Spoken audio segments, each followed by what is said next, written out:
নমস্কার বন্ধুরা, 24 বাংলাতে আপনারা সবাইকে স্বাগত জানাই। তো বন্ধুরা, আজকে আমরা এই ভিডিওর মাধ্যমে জানবো ভোটার কার্ডের অনলাইন প্রসেসে কিভাবে আবেদন করতে হয়। 2024-এ কিছু নতুন প্রসেস অ্যাড হয়েছে, সেগুলো আমরা জেনে নেব এবং শুধুমাত্র আপনার আধার কার্ড এবং 1 কপি পাসপোর্ট ফটো দ্বারা আপনারা অ্যাপ্লাই করতে পারবেন। আদার্স কোনো ডকুমেন্টস আপনার লাগবে না। তাই স্টেপ বাই স্টেপ ভিডিওর মাধ্যমে দেখাতে চলেছি, তাই সঙ্গে থাকুন। যারা আমার এই চ্যানেল নতুন ভিজিট করছেন তারা অবশ্যই চ্যানেলটিকে সাবস্ক্রাইব করবেন, পাশে থাকা বেল আইকনটি দাবিয়ে রাখবেন যাতে এরকম ইম্পর্টেন্ট ভিডিও নোটিফিকেশন সর্বপ্রথম আপনি পান। তো আসুন বন্ধুরা, এবার দেখে নেওয়া যাক। তো এখানে আসার পরে আমাদেরকে ফর্ম নাম্বার 6 ফিল আপ করতে হবে। এই যে ওয়েবসাইটের লিঙ্ক আমি আমার ভিডিও ডিসক্রিপশনে দিয়ে রাখবো, সেখানে ডাইরেক্ট ক্লিক করে কিন্তু আপনারা এই পেজে এন্টার করতে পারবেন। এই ভোটার পোর্টালের অ্যাড্রেসটা hচ্ছে আপনার voter.eci.gov.in। এটা হচ্ছে আপনার এই যে সাইট, এই ওয়েবসাইটের লিঙ্ক। তো এখানে আমরা এই ফর্ম নাম্বার 6-এ ক্লিক করলাম। ক্লিক করার পরে এখানে লগইন চাওয়া হচ্ছে, দেখুন। তো লগইন আপনারা যদি নতুন ইউজার হয়ে থাকেন সেক্ষেত্রে আপনার কাছে কিন্তু লগইন আইডি বা পাসওয়ার্ড থাকবে না। তার জন্য আপনাদেরকে সর্বপ্রথম সাইন আপ করে নিতে হবে। সাইন আপে ক্লিক করলেন, এখানে মোবাইল নাম্বার এন্টার করবেন। এখানে আপনার যে ইমেল আইডি যদি চান আপনারা এন্টার করতে পারেন, নাও করতে পারেন, অপশনাল লেখা আছে এটা। এবং এখানে ক্যাপচার কোড এন্টার করে এখানে কন্টিনিউ করবেন। কন্টিনিউ করার পর ওটিপি যাবে, ওটিপি ভেরিফিকেশন কমপ্লিট হবে এবং তারপর দেখবেন আপনার ইউজার নেম এবং পাসওয়ার্ড আপনার মোবাইলে দিয়ে দেওয়া হবে। তো তারপর আপনারা কি করবেন, সেই ইউজার আইডিটা হবে, দেখবেন আপনার মোবাইল নাম্বারটা আপনার ইউজার আইডি হবে এবং পাসওয়ার্ড কিন্তু আপনি যেটা ওখানে সাইন আপ করার সময় যে পাসওয়ার্ডটা আপনারা সিলেক্ট করবেন বা যে পাসওয়ার্ডটা আপনারা এন্টার করবেন সেই পাসওয়ার্ডটা এখানে এন্টার করে এই ক্যাপচার কোডটাকে ফিল আপ করে আপনাদেরকে রিকোয়েস্ট ওটিপিতে ক্লিক করতে হবে। তো রিকোয়েস্ট ওটিপিতে ক্লিক করার সাথে সাথে আপনি যে নাম্বারটা আপনি সাইন আপ করার সময় রেজিস্টার করছেন সেই নাম্বারে ওটিপি যাবে। সেই ওটিপিটা আপনাকে কিন্তু এখানে এন্টার করতে হবে। তো আমি ওটিপি এন্টার করে দেবো। ওটিপি এন্টার করে দেওয়ার পর এখানে যে ভেরিফাই অ্যান্ড লগইন দেখতে পাচ্ছেন, এখানে ক্লিক করব। ভেরিফাই অ্যান্ড লগইনে ক্লিক করার সাথে সাথে একটু প্রসেসে সময় নিতে পারে। সার্ভারের স্পিড এবং আপনার ইন্টারনেট স্পিডের উপর ডিপেন্ড করছে আপনার পেজের প্রসেসটা। তো ওটিপি দিয়ে ভেরিফাই করার পর দেখবেন ঠিক এরকম ইন্টারফেস নিয়ে পেজটা খুলবে। এখানে এবার সরাসরি আমরা চলে যাব ফর্ম নাম্বার 6-এ। ফর্ম নাম্বার 6-এ যাওয়ার পর একটু প্রসেস হবে, তারপর দেখুন ফর্ম নাম্বার 6টা আপনার সামনে ওপেন হবে। দেন প্রসেস হওয়ার পর ঠিক এরকম ধরনের ইন্টারফেস নিয়ে আপনাদের সামনে পেজটা তো ফর্ম নাম্বার 6-এ সবার প্রথম আমাদেরকে স্টেটটাকে সিলেক্ট করে নিতে হবে। স্টেট সিলেক্ট করে নেওয়ার পর ডিস্ট্রিক্ট সিলেক্ট করব। তো আপনারা আপনাদের মতন ডিস্ট্রিক্ট সিলেক্ট করে নেবেন। সিলেক্ট করে নেওয়ার পর একটু লোডিং হবে, তারপর এখানে আমাদেরকে এসে অ্যাসেম্বলি সিলেক্ট করতে হবে। তো আমি আমার মতো অ্যাসেম্বলিটা সিলেক্ট করে নিলাম। এরপর নিচের দিকে এখানে নেক্সট অপশন পাবেন। তার আগে একটু লোডিং হবে, পুরোটাই সার্ভারের স্পিড এবং আপনার নেটের স্পিডের উপর ডিপেন্ড করছে পুরো প্রসেসটা। এরপরে নেক্সটে ক্লিক করব। নেক্সটে ক্লিক করার পর এখানে দেখুন পার্সোনাল ডিটেলস বি সেকশনে চলে এলো কিন্তু অপশনটা দেখুন। এরকম করে আমাদেরকে কিন্তু কে সেকশন অবধি ফিল আপ করতে হবে। তো এখানে আসার পরে আমাদেরকে নেম দিতে হবে। তো আমি এখানে নাম দিয়ে দিলাম যে কোনো একটা।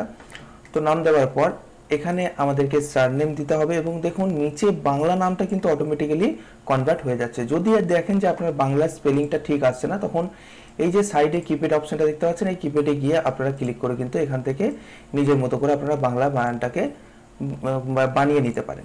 এরপর সারনেম, তো এখানে সারনেম দেবো আমি। সারনেম অর্থাৎ হচ্ছে টাইটেল দেওয়ার পর এখানে দেখুন অটোমেটিক্যালি বাংলাতে কনভার্ট হয়ে গেছে। এখানে নিচে আসার পরে আমাদেরকে দিতে হবে চুজ ফটো। এখানে দেখুন আপলোড ফটোগ্রাফ লেখা আছে। তো এখানে আমাদেরকে এবার ফটোগ্রাফ আপলোড করতে হবে। তো এখানে আমি একটা ফটো আমার মেশিনে নিয়ে রেখেছি, সেখান থেকে আমি ফটোটা এখানে আপলোড করে দিলাম। আপলোড করার পরে দেখুন এখানে আপনাকে কিন্তু আপনার যে ফটোর যে এরিয়াটা সেটাকে সিলেক্ট করে নিতে হবে এবং এখানে যে এরিয়াটা দেখাচ্ছে এই এরিয়া অনুযায়ী কিন্তু আপনার ভোটার কার্ডে আপনার ফটোটা প্রিন্ট হবে। তো এখানে আমি ফটোটা এরিয়া অনুযায়ী সিলেক্ট করে নিয়ে এখানে আমি এটাকে জুমও করতে পারেন, আপনারা চাইলে জুমও করতে পারেন এবং এখানে কমাতেও পারেন। তো এখানে এই অপশনগুলো দেওয়া আছে। এখানে রোটেটও করতে পারেন, যদি রোটেটের প্রয়োজন থাকে রোটেট করে নিতে পারেন। তো এখানে আমি এটাকে সেভ করে দিলাম। সেভ করার পর দেখুন এখানে ফটোটা আপনার আপলোড হবে। আপলোড হওয়ার পর এই যে নেক্সট অপশনটা, এটা এলিজিবল হয়ে যাবে। তো এখানে দেখুন নেক্সট অপশনটা কিন্তু এনেবল হয়ে গেছে এবং ফটোটাও সঠিকভাবে আপলোড হয়েছে। এরপর আমি নেক্সটে ক্লিক করব। নেক্সটে ক্লিক করার পর দেখুন এখানে name of surname of any relatives, অর্থাৎ এবার আপনাকে আপনার গার্জেনের নাম কিন্তু এখানে দিতে হবে। বিবাহিত মহিলাদের ক্ষেত্রে হাজব্যান্ডের নাম এবং আনম্যারিডের ক্ষেত্রে ফাদার্স, মাদার্স বা ওয়াইফ যে কোনো একটা নাম আপনি যে কাউকে আপনি গার্জেন করতে পারেন। এখানে আমি ফাদার্সকে গার্জেন করব, তাই এখানে আমি ফাদার্সের নাম প্রথমে আমার ফাদার্সের নামটা দিয়ে দেবো। দেওয়ার পর পাশে আমাকে এবার সারনেম দিতে হবে। এখানে আমি সারনেম দিয়ে দিলাম। দেখুন অটোমেটিক্যালি বাংলাতে কনভার্ট হয়ে যাচ্ছে। এরপরে নেক্সটে ক্লিক করব। নেক্সটে ক্লিক করার পর এখানে ডি সেকশনে চলে এলাম। ডি সেকশনে আসার পরে এখানে কন্ট্যাক্ট ডিটেলস এখানে সেলফে ক্লিক করবেন। সেলফে ক্লিক করার পর আপনার মোবাইল নাম্বারটা দেবেন। মোবাইল নাম্বারটা দেওয়ার সাথে সাথে সেন্ড ওটিপি করবেন। সেন্ড ওটিপি করলে আপনার যে মোবাইল নাম্বারটা দেবেন সেখানে ওটিপি যাবে, সেই ওটিপিটা এখানে এন্টার করে ভেরিফাই আপনাকে ক্লিক করতে হবে। তো আমি এখানে মোবাইল নাম্বার দিয়ে সেন্ড ওটিপি করেছি এবং ওটিপিটা এন্টার করার পর দেখুন ভেরিফাই ক্লিক করলাম। ভেরিফাই ক্লিক করার সাথে সাথে ডোন্ট ম্যাচ ওটিপি, অর্থাৎ আমি এই ওটিপিটা হয়তো ভুল দিয়েছি, সেই জন্য ওটিপিটা ম্যাচ করলো না। তো আমি আবারও সঠিকভাবে ওটিপিটা দিয়ে দেবো। দেওয়ার পর ভেরিফাই ক্লিক করব। ক্লিক করার পর দেখুন ওটিপি ভেরিফিকেশন সাকসেসফুলি হয়ে গেল। এরপরে যে নেক্সট অপশনটা দেখতে পাচ্ছেন, সরাসরি আমরা নেক্সটে চলে যাব। নেক্সটে যাওয়ার পরে দেখুন ই সেকশনে এবার আধার ডিটেলস চাওয়া হচ্ছে। তো এখানে আধার কার্ড দেওয়াটা কিন্তু ম্যান্ডেটরি, যদি আধার কার্ড না দেন তাহলে কিন্তু আপনার অ্যাপ্লিকেশন রিজেক্টও হতে পারে। তাই অবশ্যই ক্যান্ডিডেটের আধার নাম্বার আপনারা দেওয়ার চেষ্টা করবেন। এখানে আধার কার্ডে আমি ক্লিক করলাম। ক্লিক করার পর এখানে আধার নাম্বার এন্টার করবো। এন্টার করার পর নেক্সটে আমরা ক্লিক করব। তো এরপর দেখবেন আপনারা এফ সেকশনে আসবেন। এফ সেকশনে কিছুই না, এখানে আপনি মেল নাকি ফিমেল সেটা আপনি ছেলে নাকি মেয়ে সেটা আপনাকে সিলেক্ট করতে হবে। তো যেহেতু আমি মেল, এখানে মেলের অ্যাপ্লাই করছি তাই এখানে মেল সিলেক্ট করলাম এবং নেক্সটে ক্লিক করলাম। নেক্সটে ক্লিক করার পর আপনাকে এখানে এবার ডেট অফ বার্থ ডিটেলস দিতে হবে জি সেকশনে। তো ডেট অফ বার্থ ডিটেলস এখানে আমি দিয়ে দেবো। তো ডেট অফ বার্থ ডিটেলস দেওয়ার পরে এখানে অতি অবশ্যই কিন্তু আপনাকে একটা ডেট অফ বার্থের জন্য ডকুমেন্টস প্রুফ আপনাকে আপলোড করতে হবে। তো এখানে ডকুমেন্টস প্রুফের উপর ক্লিক করলাম। ক্লিক করার পর সিলেক্ট ডকুমেন্টসের উপরে গেলাম। এখানে কি কি ডকুমেন্টস আপনি দিতে পারবেন, ইন্ডিয়ান পাসপোর্ট দিতে পারবেন, আপনার যে ক্লাস 10-এর বা 11-এর যে বোর্ড সার্টিফিকেট সেটাও দিতে পারবেন, ড্রাইভিং লাইসেন্স দিতে পারবেন, প্যান কার্ড দিতে পারবেন এবং আধার কার্ড, বার্থ সার্টিফিকেট, এই কয়েকটা অপশন কিন্তু আপনার দেওয়া হয়েছে। তো এখানে আমি আধার কার্ড আপলোড করব। তো এখানে আধার কার্ডটা সিলেক্ট করলাম এবং আধার কার্ডটা আমি এখানে আপলোড করে দিলাম। তো আধার কার্ড আপলোড করে দেওয়ার পর এখানে একটুখানি সময় নেবে আপলোড হতে, তারপর এই যে নেক্সট অপশনটা এটা অটোমেটিক্যালি এনেবল হয়ে যাবে। দেন এরপর নেক্সটে ক্লিক করব। নেক্সটে ক্লিক করার পর দেখুন এখানে প্রেজেন্ট অ্যাড্রেস। তো এখানে এবার আপনাকে অ্যাড্রেস ফিল আপ করতে হবে। সবার প্রথম কি বলেছে, হাউস বিল্ডিং অ্যাপয়েন্টমেন্ট নাম্বার, যদি আপনার জানা থাকে দেবেন, নচেত আপনি এখানে আপনার গ্রামের নামটাও লিখে দিতে পারেন। এখানে আমি আমার গ্রামের নাম লিখে দিলাম। এরপর এখানে এসে আপনাকে স্টেট, এরিয়া, লোকালিটি বা মহল্লা, রোড, আপনার আশেপাশে ল্যান্ডমার্ক আপনার যদি থেকে থাকে সেটা আপনি দিয়ে দেবেন। তো এখানে আমি আমার একটা ল্যান্ডমার্ক দিয়ে দেবো।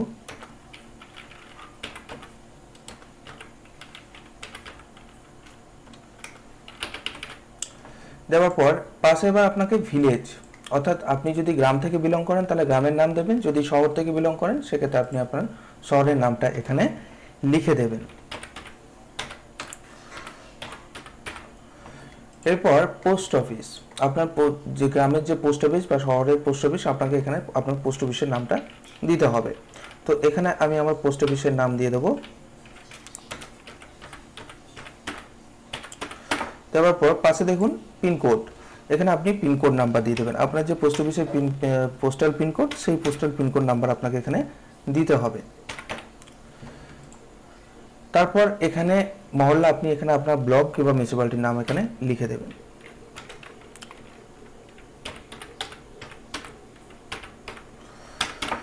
নেক্সট এরপর আপনাকে ডিস্ট্রিক্ট সিলেক্ট করতে বলা হচ্ছে, এখানে আপনার ডিস্ট্রিক্টটাকে সিলেক্ট করে নেবেন। পাশে এখানে স্টেট দেখবেন আপনার সিলেক্ট হয়েই থাকবে। এবার অ্যাড্রেস প্রুফ হিসাবে আপনাকে একটা কিন্তু ডকুমেন্টস আপলোড করতে হবে। তো এবার ডকুমেন্টস আমি ক্লিক করলাম। ডকুমেন্টসে ক্লিক করার পর সিলেক্ট ডকুমেন্টসে আসার পরে দেখুন এখানে আপনার বলা হচ্ছে ওয়াটার, ইলেকট্রিক বিল আপনি সাবমিট করতে পারেন আপনার নামে যদি থাকে। এরপর আধার কার্ড আপনি দিতে পারেন, অ্যাড্রেস প্রুফ হিসাবে আধার কার্ডটাও আপনি আপলোড করতে পারেন। কারেন্ট ব্যাংকের পাসবুক আপলোড করতে পারেন, ইন্ডিয়ান পাসপোর্টও আপলোড করতে পারেন।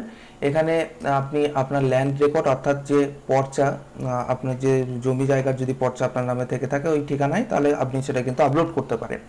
এখানে আপনি পুরনো বাড়ির দলিলও দিতে পারেন, যদি আপনার নামে পুরনো বাড়ির দলিল থেকে থাকে ক্যান্ডিডেটের নামে তাহলে কিন্তু সেটা দেওয়া যেতে পারে।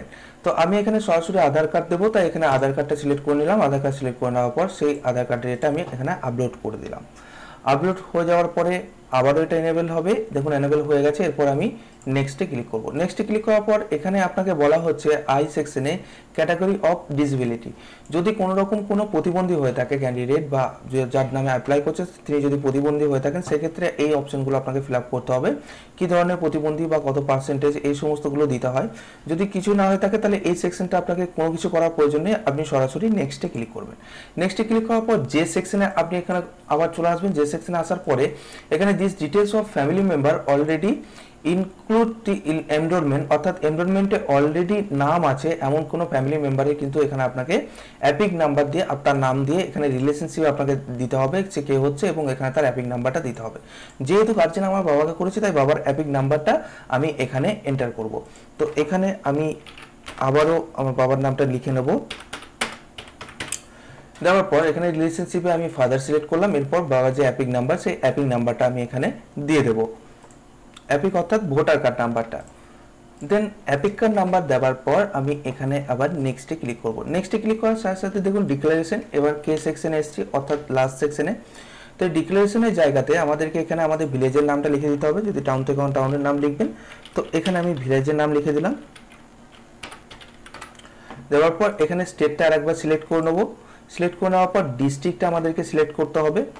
দেন এরপর ডিস্ট্রিক্টটা সিলেক্ট করব। সিলেক্ট করার পর এখানে আপনাকে আপনি এই ঠিকানায় কতদিন থেকে আছেন, কতদিনকার রেসিডেন্স সেটা জিজ্ঞাসা করা হচ্ছে। তো এখানে আপনি আপনার বার্থের যে মান্থটা আছে সেই মান্থটা আপনি এখানে উল্লেখ করে দেবেন, এবং যে ইয়ারটা আপনার আছে ডেট অফ বার্থের যে ইয়ারটা সেই ইয়ারটা আপনি এখানে দিয়ে দেবেন, তাহলেই হয়ে যাবে, অসুবিধা নেই। তো এখানে আমি আমার ডেট অফ বার্থ যে মান্থটা সেটা দিলাম এবং ইয়ারটা দিয়ে দিলাম। দেওয়ার পর নিচের দিকে স্ক্রল করলাম, নিচের দিকে স্ক্রল করলে এখানে প্লেস, অর্থাৎ আপনি এখানে আপনার যে জায়গা থেকে আপনি অ্যাপ্লাই করছেন সেই প্লেসের নামটা দিয়ে দেবেন, আপনার গ্রামের নামটা দিয়ে দেবেন। দেওয়ার পর এখানে ডেট অটোমেটিক্যালি নেওয়া থাকবে। এবার নেক্সটে আপনি ক্লিক করবেন। নেক্সটে ক্লিক করার পর লাস্ট এল সেকশনে আপনাকে কি করতে হবে, এই যে ক্যাপচার কোডটা দেখতে পাচ্ছেন এই ক্যাপচার কোডটা আপনাকে এখানে ফিল করতে হবে। ক্যাপচার কোডটা ফিল হয়ে গেলে আপনি এবার আপনার ফর্মটাকে সাবমিট করার জন্য রেডি করে নিতে পারবেন। অবশ্যই তার আগে ভালো করে আপনারা চেক করে নেবেন যে যে তথ্যগুলো আপনারা দিলেন সেই তথ্যগুলো সমস্ত সঠিক আছে কিনা। যদি কোথাও এডিটের প্রয়োজন থাকে সেই জায়গাতে আপনি কিন্তু এখন খুব সহজে এডিট করতে পারবেন। নচেত আপনারা যখন ফর্ম ভেরিফাই করবেন, অর্থাৎ এই যে সাবমিট প্রিভিউ অ্যান্ড সাবমিটে আমরা ক্লিক করলাম, প্রিভিউ সাবমিটে ক্লিক করার পর সরি ক্যাপচার কোডটা ভুল বলছে, আমি আবারও ক্যাপচার কোডটা দেবো এখানে।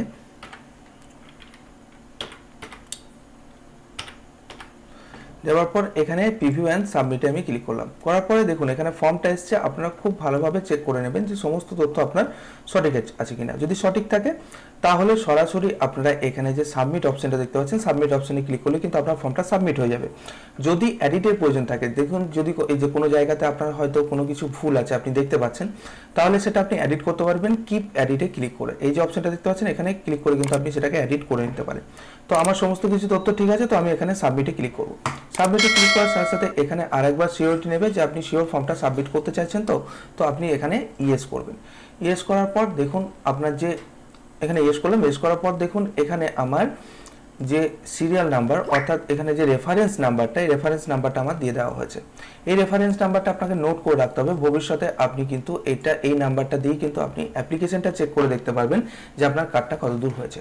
নাম্বারটা আমি নোট করে নিলাম এবং এখানে দেখুন ডাউনলোড অ্যাকনলেজমেন্ট আছে, এখানে ক্লিক করে কিন্তু আপনি আপনার পুরো ফর্মটাকে ডাউনলোড করতে পারবেন।